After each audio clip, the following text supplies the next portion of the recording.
ಆತ್ಮೀಯ H16 news ಅರ್ಥಾತ್ ಸ್ವಾಗತ. ನಾನು ನಿಮ್ಮವ MI ಅಥವಾ ಮಲ್ಲಪ್ಪ ಜೋತವ. ಆತ್ಮೀಯರೇ, ಇವತ್ತು ಬಹಳ ಮಹತ್ವದ ದಿನ. ಕರ್ನಾಟಕದ ಬಸವಣ್ಣ ವಿಶ್ವದ ಸಿದ್ಧಾಂತ ಕೊಟ್ಟಂಥ ದಿನ. ಅವರೊಬ್ಬರು ಇವತ್ತು ಕಮ್ಯುನಿಸ್ಟರು, ಮತ್ತಾರೋ, ಇನ್ನಾರೋ, ಇಲ್ಲ ವೀರಶೈವರು, ಲಿಂಗಾಯತರು, ಈ ರೀತಿಯಾಗಿ ತಮಗೆ ಹೆಂಗೆ ಬೇಕು ಹಂಗೆ ನೋಡಿದಾರೆ. ಒಂದು ದೊಡ್ಡ ಐರಾವತದ ವ್ಯಕ್ತಿತ್ವ ಬಸವಣ್ಣವ್ರದ್ದು. ಅವ್ರು ಯಾರ್ಯಾರು ಹೆಂಗೆ ಕಂಡಿದ್ದಾರೆ ಅವ್ರು ಹಂಗೆ ಹೇಳ್ಕೊತ ಹೋಗಿದ್ದಾರೆ. ನಾವು ಇವತ್ತು ವಿಶೇಷವಾಗಿ ಹೇಳುವಂಥ ವಿಷಯ ಏನಪ್ಪ ಅಂದ್ರೆ, ಬಸವಣ್ಣನವರ ರಾಜಕೀಯ. ಇದು ಅದಷ್ಟೇ ಮಾತಾಡ್ತಾ ಇದ್ದೀನಿ. ಇವತ್ತಿಗೆ 800 ವರ್ಷಗಳ ಹಿಂದೆ ಆವತ್ತ ಡಿಕ್ಟೇಟರ್ ಬಿಜ್ಜಳನ ಕಾಲದಲ್ಲಿ, ಕಲ್ಯಾಣ ಚಾಲುಕ್ಯರ ಕಾಲದಲ್ಲಿ, ಅದೆಲ್ಲ ಖಡ್ಗದಿಂದ ನಿರ್ಧಾರ ಮಾಡುವಂಥ ಸಮಯದಲ್ಲಿ ಬಸವಣ್ಣ ಅದ್ಭುತವಾದಂಥ ಒಂದು ಕಾರ್ಯ ಸಾಧನೆ ಮಾಡಿದರು. ರಾಜಕೀಯ ಕಾರ್ಯ ಸಾಧನೆ ಎಲ್ಲರನ್ನೂ ಒಳಗೊಳ್ಳುವ. ನಾವಿವತ್ತು ಮಾತಾಡ್ತೀವಿ ಅಷ್ಟ, ಮಠ ಮಾನ್ಯಗಳಲ್ಲಿ ಅಲ್ಲ ಇಲ್ಲೇ ಮಾತಾಡ್ತಾ ಇದ್ದೀವಿ. ಅದರ ದುರಂತ ಏನಂದ್ರೆ, ನಾವಿವತ್ತು ಲಿಂಗಾಯತನ್ರಿ, ವೀರಶೈವರನ್ರಿ, ಮತ್ತಾರನ್ರಿ, ನಾವಿವತ್ತು ಅವ್ರ ಜಾತಿಗಳನ್ನಾಗಿ ಮಾಡಿದ್ದೀವಿ. ಅದರಿಂದ ಲಾಭನೂ ಸಾಕಷ್ಟು ಮಾಡ್ಕೊಂಡಿದ್ದೀವಿ. ಲಿಂಗಾಯತರಾಗಿರ್ಬೋದು, ಒಕ್ಕಲಿಗರಾಗಿರ್ಬೋದು. ಆದರೆ ಇದನ್ನು ಮುಂದೆ ನಡೀತದನಾ ಅನ್ನುವಂಥ ಪ್ರಶ್ನೆ ಇವತ್ತು ಉದ್ಭವ ಆಗಿದೆ. ಇವತ್ತು ನಿಜವಾಗಿಯೂ ನಿಜದ ಬಸವಣ್ಣನನ್ನು ನೀವು ಪಾಲಿಸಿದರೆ ಮಾತ್ರ ನಿಮಗೆ ಭವಿಷ್ಯದ. ನಿಧಾನಕ್ಕೆ ಈ ರಾಜ್ಯದ, ಈ ದೇಶದ ರೈತರು, ಕಾರ್ಮಿಕರು, ಕೂಲಿಕಾರರು ಎಚ್ಚರಗೊಳ್ತಾ ಇದ್ದಾರೆ. ತಮಗಾಗುತ್ತಿರುವ ಅನ್ಯಾಯಗಳ ಬಗ್ಗೆ ಪ್ರತಿಭಟನೆ ಮಾಡ್ತಾ ಇದ್ದಾರೆ. ಇಂದಿಲ್ಲ ನಾಳೆ ಅಧಿಕಾರನ ಹಿಡಿಯುವಂಥದ್ದು. ಮೂಲ ಯಾವುದು? ಅಧಿಕಾರ. ಅಧಿಕಾರ ಒಂದರಿಂದ ಬದಲಾವಣೆ ಸಾಧ್ಯ. ಇವತ್ತು ಅವ್ರಿಗೂ ಅನುಭವಕ್ಕೆ ಬರ್ತಾ ಇದೆ. ಹೀಗಾಗಿ ರೈತ ನಾಯಕರು, ದಲಿತ ನಾಯಕರು, ಹಿಂದುಳಿದವ್ರ ನಾಯಕರು ಇವತ್ತು ಎಚ್ಚರಗೊಳ್ತಾ ಇದ್ದಾರೆ. ಆದಿವಾಸಿಗಳ ನಾಯಕರು ಅವ್ರು ಒಂದಾಗ್ತಾ ಇದ್ದಾರೆ. ಅದಕ್ಕೆ ಸಾಕ್ಷಿನ ಕಾಂತರಾಜ್ ಆಯೋಗ. ಇಲ್ಲಿಯೂ ನಾವು ಬೇಕಾದ ಹೇಳ್ಕೊಂಡಿದ್ವಿ. ಲಿಂಗಾಯತರು ಕೊಟ್ಟಿದ್ದಾರ, 2 ಕೊಟ್ಟಿದ್ದಾರ, ಒಕ್ಕಲಿಗರು ಕೊಟ್ಟಿದ್ದಾರೆ, 2 ಕೊಟ್ಟಿದ್ದಾರೆ. ಭ್ರಮೆಗಳು ವಾಸ್ತವ ಮಾತ್ತಾರೆ. ಆದರೆ ಇವತ್ತು ವಾಸ್ತವ ಏನು ಎಂತ ಅನ್ನೋದನ್ನು ಕಾಂತರಾಜ್ ಆಯೋಗ ಹೊರಗೆ ಹಾಕಿದ. ಒಂದೇ ಒಂದು ದಲಿತ ಸಮುದಾಯ ಮಾತ್ರ 1 ಕೋಟಿ ಜನಸಂಖ್ಯೆಯಿಂದ ದಾಟಿದ್ವಿನ ಉಳಿದವರು ಇಲ್ಲ ಅನ್ನೋ ಸ್ಪಷ್ಟಪಡಿಸಿದ. ಅದಕ್ಕಾಗಿ ವೀರಶೈವರು, ಲಿಂಗಾಯತರು ಒಂದು ಅನ್ನುವಂಥ ಕೂಗು ಶುರು ಮಾಡಿದ್ದಾರೆ. ನಾವೆಲ್ಲ ಒಂದಾದ್ರೆ ಆಳಬಹುದು ಅಂತೇಳಿ. ಮೂಲ ಉದ್ದೇಶ ಅದ. ಆಳೋದಂದ್ರೆ ಯಾರು ಆಳೋದಂದ್ರಲ್ಲ, ಮತ್ತು ದುಡ್ಡಿದ್ದವರು ಆಳುವಂಥದ್ದು. ಒಬ್ಬ ಬಡವ, ಪ್ರಾಮಾಣಿಕ, ಯೋಗ್ಯ ವ್ಯಕ್ತಿ, ಜನಕಲ್ಯಾಣ ಮಾಡುವಂತಹ ಪ್ರತಿಭಾವಂತರಲ್ಲಿ ಅವಕಾಶ ಇಲ್ಲ. ದುಡ್ಡು ಹಾಕಿ ದುಡ್ಡು ತೆಗೆದು ದಂಧೆ ಮಾಡೋರಿಗೆ ಮಾತ್ರ ಅವಕಾಶ. ಹೀಗಾಗಿ ಇವತ್ತು ಬಸವಣ್ಣ, ನಿಜವಾದ ಬಸವಣ್ಣ ಹೇಳ್ತಾ ಇದ್ದಾರೆ. ಇವತ್ತು ನಾವು ಬಸವಣ್ಣ ಸಹಿತ ಹೊಡಿತಾ ಇದ್ದೀವಿ. ಒಬ್ಬ ನಿಜಗುಣಾನಂದ ಸ್ವಾಮೀಜಿಯವರು, ಇನ್ನೊಂದು ಕನೇರಿ ಮಠ ಶ್ರೀಗಳು ಅದನ್ನು ಹಿಂದುತ್ವದ ಕಡೆಗೋ ಮತ್ತು ಅವ್ರಿಗೆ ಹೇಳ್ತಾ ಇದ್ದಾರೆ. ನಿಜಗುಣಾನಂದ ಸ್ವಾಮಿಗಳು ಇನ್ನೊಂದು ಮಠ ಸಿದ್ಧಾಂತ ಒಯ್ತಾ ಇದ್ದಾರೆ. ಇದನ್ನು ರಾಜಕೀಯ ಜನ ಲಾಭ ಮಾಡ್ಕೊಳ್ತಾ ಇದ್ದಾರೆ. ನಮ್ಮ ಹೆಂಗೆ ಬೇಕು ಹಂಗೆ ಲಾಭ ಮಾಡ್ಕೊಳ್ತಾ ಇದ್ದಾರೆ. ಆದರೆ ಬಸವಣ್ಣ ಇವು ಯಾವುದೂ ಅಲ್ಲ.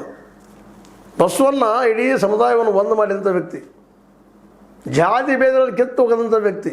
ಅವ್ನಿಗೆ ಗೊತ್ತಿತ್ತು ಅದು ಬಸವಣ್ಣವರಿಗೆ.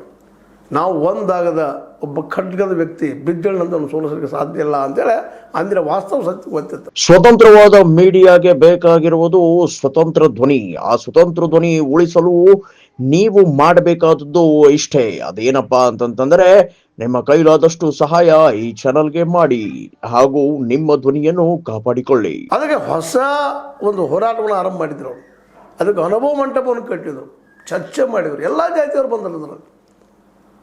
ಇವನಾರವ ಎನ್ನದಿರಯ್ಯ, ನಮ್ಮವ ಒಂದು ವಾಸ್ತವಿಕ ಮೊದಲು ಭಾಷಣ ಮಾಡಲಿಲ್ಲ. ಮಠದಾಗ ಕೂತ್ಕೊಂಡು ಮಠಕ್ಕೆ ಯಾವುದೋ ಕೆಳಜಾತಿ ಬಂದರೆ ಕೂಡ ಸರಿ ಹೊರಗಾಗಿ ದೂರ ಅಂತ ಮಾತಾಡಲಿಲ್ಲ.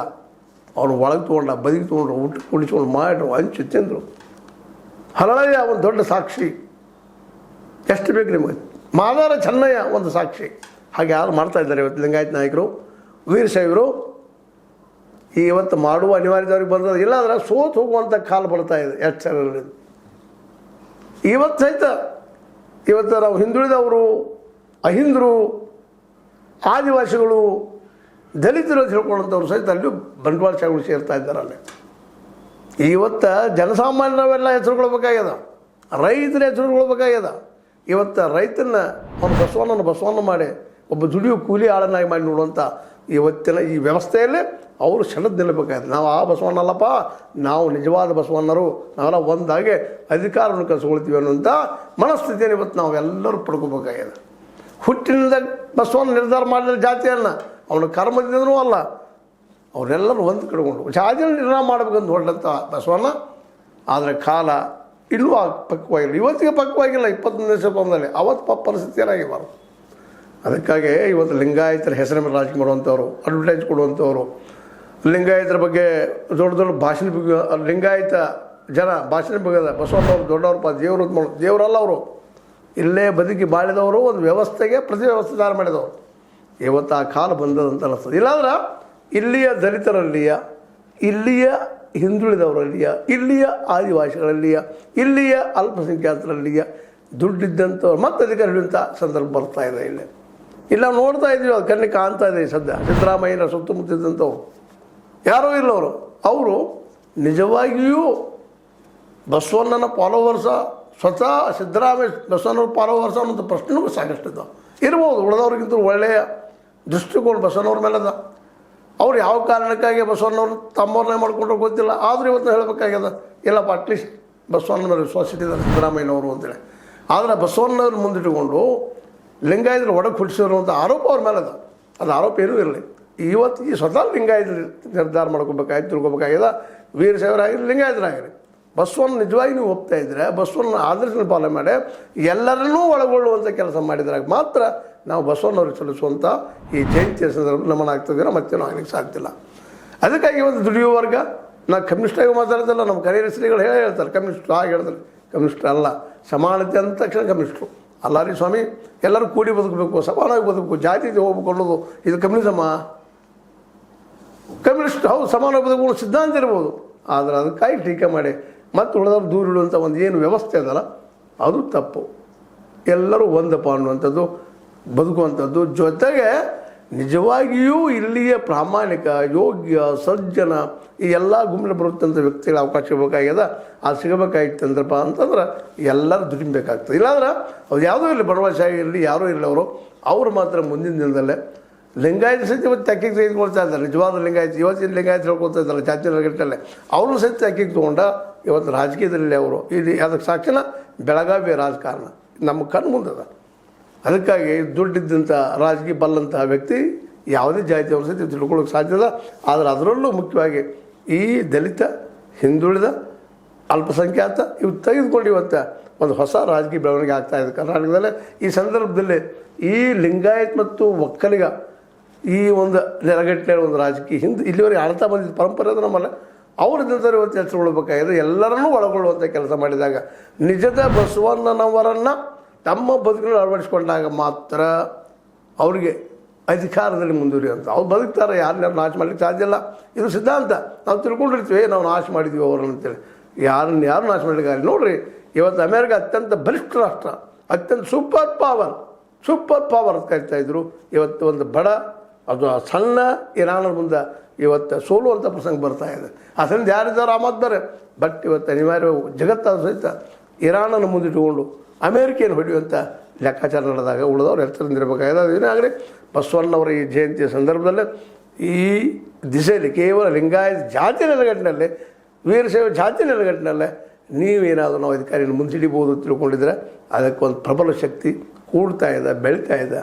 ಅದು ನಿಮಗೆ ಅವಕಾಶ ಕೊಡ್ತದಂತ ಅನ್ನಿಸ್ತಾ ಇಲ್ಲ. ಇವತ್ತು ಸಿದ್ದರಾಮಯ್ಯನವ್ರ ಮುಂದೆ ಹಿಂದೆ ಲೀಡರಾಗಿ ಕಾಣ್ತಾ ಇರ್ಬೋದು. ಅದರಲ್ಲಿ ದಿನಕ್ಕೆ ಮತ್ತೆ ಹೊಸ ನಾಯಕರು ಬರ್ತಾ ಇದ್ದಾರೆ. ಆದರೆ ಆ ನಾಯಕರಲ್ಲಿ ಒಂದು ದೋಷ ಏನಪ್ಪ ಅಂತಂದ್ರೆ, ಬಂಡವಾಳಶಾಹಿ ನೆಲೆಗಟ್ಟಿನಲ್ಲಿ, ಪಾಳೆಗಾರಿಕೆ ನೆಲೆಗಟ್ಟಿನಲ್ಲಿ, ಅದೇ ಕಾಲಕ್ಕೆ ಲ್ಯಾಂಡ್ ಮಾಫಿಯಾ ನೆಲೆಗಟ್ಟಿನಲ್ಲಿ ಬರುತ್ತಿರುವುದರಿಂದಾಗೆ ಇಂಥವ್ರಿಗಿಂದು ಜನಸಾಮಾನ್ಯರು, ನಿಜವಾಗಿಯೂ ದಲಿತರು, ನಿಜವಾದ ನೋವುಂಡಂಥವರು, ನಿಜವಾದ ರೈತರು, ಬಡ ಕೂಲಿಕಾರರು, ಕೂಲಿ ಕಾರ್ಮಿಕರು, ಕೂಲಿ ಕೃಷಿಕರು ಇವರೆಲ್ಲ ಕೂಡಿಕೊಂಡು ಇವರು ತಮ್ಮ ಹೊಸ ಒಂದು ವ್ಯವಸ್ಥೆಯನ್ನು ಮಾಡಿದಾಗ ಮಾತ್ರ ಈ ದೇಶಕ್ಕೆ, ಈ ನಾಡಿಗೆ ಏನಪ್ಪ ಅಂದರೆ ಎಲ್ಲರಿಗೂ ಉದ್ಯೋಗ ಸಿಗುವಂಥ ವ್ಯವಸ್ಥೆ ಬರ್ಬೋದೇನೋ. ಇಲ್ಲ ಅಂದ್ರೆ ಮತ್ತೆ ಸಮಸ್ಯೆ ಇದೇ ರೀತಿ ಮುಂದುವರಿದು. ಬಟ್ ಒಂದು ಥಿಂಗ್ ಏನಪ್ಪ ಅಂದ್ರೆ, ಇವತ್ತಿನ ದುಡ್ಡಿರುವ ಲಿಂಗಾಯತ್ ಮತ್ತು ಒಕ್ಕಲಿಗರನ್ನು ಮೀರಿಸುವಷ್ಟು ಮಟ್ಟಿಗೆ ಇಲ್ಲಿ ದುಡ್ಡಿರುವ ಬಂಡವಾಳ ಇರುವಂತಹ ಹಿಂದುಳಿದ, ದಲಿತ, ಅದೇ ಕಾಲಕ್ಕೆ ಆದಿವಾಸಿ ಮತ್ತು ಅಲ್ಪಸಂಖ್ಯಾತ ಇನ್ನುಳಿದವರಲ್ಲೂ ದುಡ್ಡಿದ್ದಂಥವರು ಇವರನ್ನು ಬದುಕಿ ಸರಿಸುವಂಥ ಕಾಲ ಸಮೀಪ ಬರ್ತಾ ಇದೆ ಅನ್ನೋದನ್ನು ನಮ್ಮ ಈ ಜನ ಅರ್ಥ ಮಾಡ್ಕೋಬೇಕು. ಅದಕ್ಕೆ ಜಾತಿ ಅನ್ನುವಂಥ ಭೂತವನ್ನು ಬದುಕಿ ಸೇರಿಸಿ ಲಿಂಗಾಯತ ನಿಜವಾಗಿಯೂ ಲಿಂಗಾಯತ ಅಲ್ಲ, ನಿಜವಾಗಿ ಬಸವಣ್ಣವರಾಗಿ ನಿಜವಾದ ವೀರಶೈವಣ್ಣಗಿದ್ರು ನಿಜವಾದ ಬಸವಣ್ಣಾಗಿ ಎಲ್ಲರೂ ಒಂದಪ್ಪ ಅಂತ ಹೇಳ್ಕೊಳ್ಳೋ ಜೊತೆಗೆ ಅವರೆಲ್ಲರಿಗೂ ಉದ್ಯೋಗ ಸೃಷ್ಟಿ ಮಾಡುವಂಥ ಒಂದು ಹೊಸ ಸಿದ್ಧಾಂತವನ್ನು ಅಳವಡಿಸ್ಕೊಂಡ್ರೆ, ಮತ್ತು ಯಾಕಂದರೆ ಬಸವಣ್ಣವರು ಅರ್ಥ ವ್ಯವಸ್ಥೆ ಕೊಟ್ಟಿದ್ದರು, ರಾಜಕೀಯ ವ್ಯವಸ್ಥೆ ಕೊಟ್ಟಿದ್ದರು. ಅದರಲ್ಲೂ ರಾಜಕೀಯವಾಗಿ ಬಸವಣ್ಣವ್ರನ್ನ ಇವತ್ತು ನಾವು ನೆನೆಸಲೇಬೇಕಾಗ್ತದೆ. ಯಾಕಂದರೆ ಎಲ್ಲರೂ ಒಂದು ಮಾಡಿದಂಥ ಒಂದು ಧೀಮಂತ ವ್ಯಕ್ತಿತ್ವ ಬಸವಣ್ಣವ್ರದ್ದು. ಅವರನ್ನು ನಿಜವಾಗಿಯೂ ಅಳವಡಿಸ್ಕೊಳ್ಳೋದು ಇವತ್ತು ನಮ್ಮ ರೈತರಿಗೆ, ಕೂಲಿಕಾರರಿಗೆ, ಕಾರ್ಮಿಕರಿಗೆ ಆಗಬೇಕಾಗಿದೆ. ಇದೆಲ್ಲ ಬರಬೇಕಾಗಿತ್ತು ಅಂದರೆ ಎಲ್ಲರಿಗೂ ಶಿಕ್ಷಣ ಮಾಡಬೇಕು. ಅಂಬೇಡ್ಕರ್ ವಹಿಸುವಂಥ ಪ್ರತಿಯೊಬ್ಬರಿಗೂ ಹೈಯರ್ ಎಜುಕೇಷನ್ ಫ್ರೀ ಆಗುವಂಥ ಒಂದು ವ್ಯವಸ್ಥೆ ಬಂದಾಗ ಮಾತ್ರ ಇದು ಇನ್ನೂ ಈ ದೇಶ ಅಭಿವೃದ್ಧಿ ಆಗೋದು, ಎರಡು ಮಾತಿಲ್ಲ. ಅದಕ್ಕೆ ಸಾಕ್ಷಿ ಚೈನಾ ಅನ್ನೋದನ್ನು ಮರಿಬಾರ್ದು. ಯಾಕಂದ್ರೆ ಚೈನಾ ಇವತ್ತು ಅಮೇರಿಕೆಯನ್ನು ಇರಾನ್ ಮುಂದಿಟ್ಟು ಸೋಲಿಸುವಂಥ ಹಂತಕ್ಕೆ ಬಂದದ, ಟೆಕ್ನಾಲಜಿ ಬೆಳೆಸಿದೆ, ಎಲ್ಲರೂ ಉದ್ಯೋಗ ಕೊಟ್ಟದ. ಅದು ನಮ್ಮಲ್ಲಿ ಸಾಧ್ಯದ ಇವರೆಲ್ಲ ಒಂದಾದಾಗ ಅನ್ನುವಂಥ ಮಾತನ್ನು ಹೇಳ್ತಾ ಇನ್ನೂ ಮತ್ತೆ ಚರ್ಚೆ ಮಾಡೋಣ ಅಂತ ಹೇಳಿ. ಆ ಮಾತು ಬೇರೆ. ಇವತ್ತು ನಾವು ನಿಜವಾಗಿಯೂ ನಮ್ಮ ಬಸವಣ್ಣವ್ರಿಗೆ ನಮ್ಮನ್ನು ಹೇಳಬೇಕಾಗಿತ್ತಪ್ಪ ಅಂತಂದ್ರೆ, ಮೊದಲು ನಾವು ಅವ್ರ ರಾಜಕೀಯವನ್ನು, ಅವ್ರ ತತ್ವ ಸಿದ್ಧಾಂತವನ್ನು ಅರ್ಥ ಮಾಡಿಕೊಂಡು ಅದು ಜೀವನದಲ್ಲಿ ಅಳವಡಿಸ್ಕೊಳ್ಳೋಂಥ ಪ್ರಯತ್ನ ಮಾಡಿದಾಗ ಮಾತ್ರ. ಇಲ್ಲಾಂದ್ರೆ ಇವತ್ತು ಜಾತಿ ನೆಲೆಗಟ್ಟಿನಲ್ಲಿ ಲಿಂಗಾಯತ್ ಮತ್ತು ಒಕ್ಕಲಿಗರು ಏನು ರಾಜಕೀಯ ಮಾಡ್ತಾ ಇದ್ದಾರೆ ರಾಜ್ಯದಲ್ಲೇ, ಅದು ಜಾತಿ ಹೆಸರಲ್ಲಿ ನೆನಪಿಟ್ಕೊಂಡಿದ್ದೀನಿ. ಮತ್ತು ಹೇಳ್ತಾ ಇದ್ದೀನಿ, ಮಠಗಳು ಮುಂದಿಟ್ಟುಕೊಂಡು ಮತ್ತೇನೋ ಮುಂದಿಟ್ಟುಕೊಂಡು ರಾಜಕೀಯ ಮಾಡ್ತಾ ಇದ್ದಾರೆ. ಇವತ್ತು ಮಠಗಳಲ್ಲೂ ಸಹಿತ ಮೊದಲಿನ ಒಂದು ತಾತ್ವಿಕತೆ ಉಳಿದಿಲ್ಲ ಅನ್ನೋ ಸಹಿತ ನಾವು ನೋಡ್ತಾ ಇದ್ದೀವಿ. ಒಂದು ಕಾಲೇಜ್ ಸಲುವಾಗಿಯೋ, ಮೆಡಿಕಲ್ ಕಾಲೇಜ್ ಸಲುವಾಗಿಯೋ, ಮತ್ತವ ಕಾಲೇಜ್ ಸಲುವಾಗಿಯೋ ಈ ರಾಜಕಾರಣಿಗಳು ಬೆನ್ನು ಹತ್ತುವುದನ್ನು ಇವತ್ತು ಅನೇಕ ಮಠಾಧೀಶರು ಮಾಡೋದನ್ನು ಮಾಡೋದನ್ನು ನೋಡಿದಾಗ ಇವರಿಂದಲೂ ಈ ಬದಲಾವಣೆ ಸಾಧ್ಯ ಇಲ್ಲ.